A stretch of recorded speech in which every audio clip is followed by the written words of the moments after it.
Assalamualaikum warahmatullahi wabarakatuh. Bertemu kembali dengan Babe Aris. Bagaimana kabar sahabat? Untuk pada kesempatan kali ini kita akan bahas tentang manajemen inventory.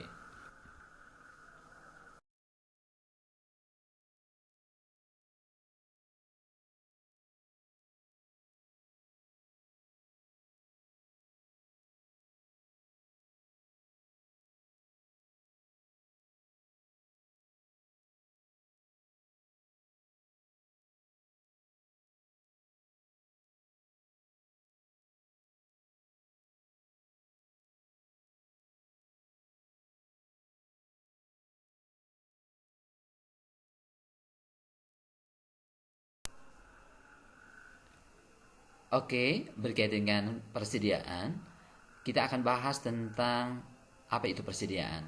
Persediaan merupakan suatu aktiva yang meliputi barang-barang yang dimiliki perusahaan dengan maksud untuk dijual dalam suatu periode usaha tertentu.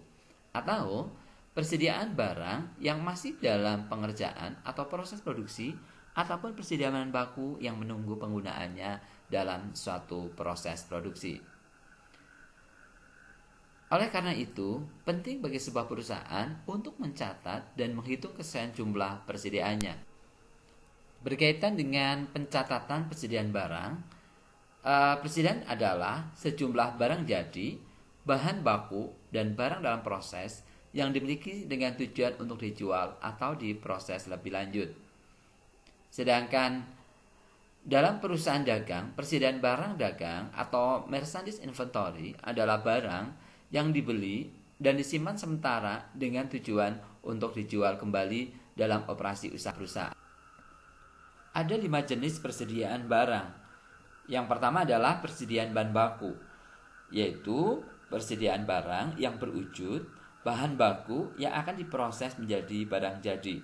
Bahan baku itu sendiri dibedakan menjadi bahan langsung dan bahan pembantu. Bahan baku langsung adalah bahan yang dapat diidentifikasi langsung di dalam produk. Sedangkan bahan baku pembantu adalah bahan yang tidak dapat diidentifikasi di dalam produk.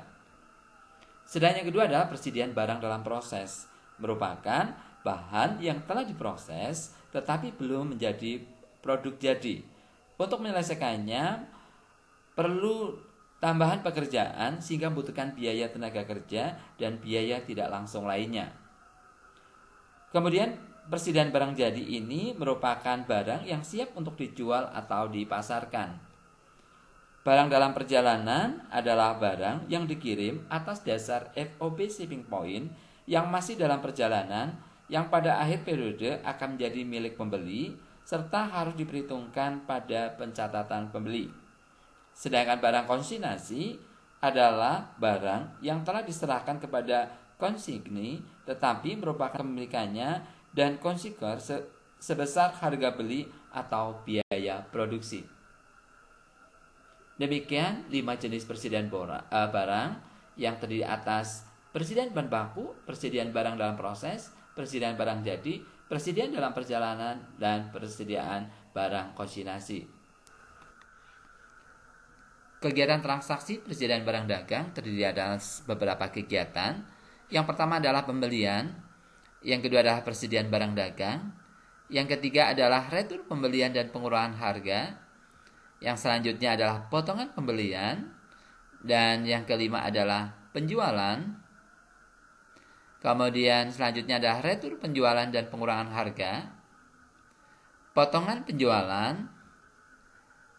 beban angkut penjualan. Selanjutnya berkaitan dengan barang dalam perjalanan yang biasa disebut dengan good in transit. Kepemilikan barang dalam perjalanan ini memang susah sesuai dengan perjanjian jual beli yang telah disepakati oleh pihak penjual maupun pihak pembeli. Karena barang dalam perjalanan ini miliknya penjual atau miliknya pembeli. Untuk memudahkannya dikelompokkan menjadi 2. Yang pertama adalah FOB shipping point, di mana kepemilikan barang ini setelah barang diserahkan kepada pembeli atau ketika barang itu sudah keluar dari gudang penjual, ini adalah miliknya pembeli. Ini yang biasa disebut dengan FOB shipping point. Sedangkan yang kedua adalah FOB destination, yaitu kepemilikannya akan berubah kepada pihak pembeli setelah barang sampai di gudang pembeli. Untuk memastikannya, perbedaan antara FOB shipping point dan FOB destination ada di gambar di samping, yaitu ketika penjual sudah mengeluarkan barang dan dimasukkan kepada kendaraan pembeli, ini sudah menjadi miliknya pembeli. Ini kalau FOB shipping point.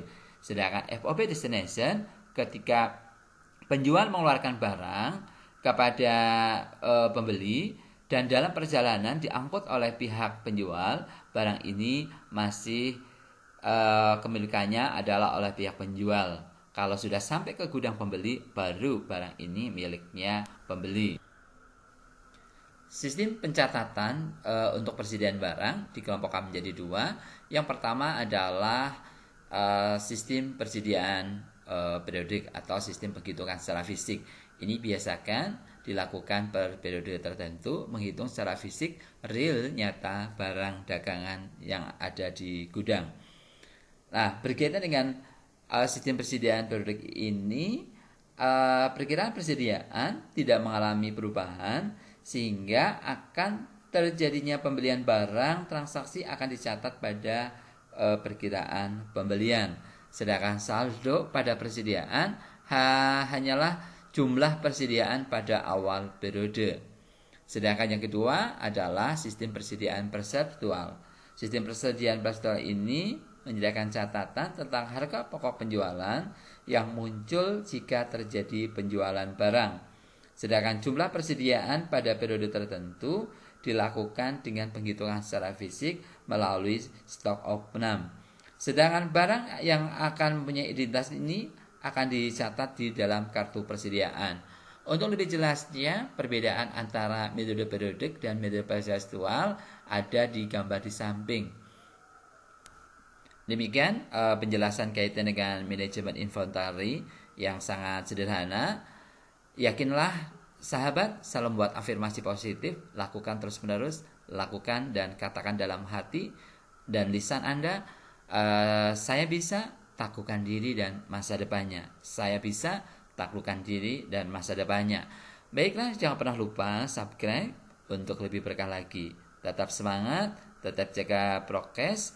Mari kita sambut Indonesia baru dengan pembelajaran tatap muka dan PJJ.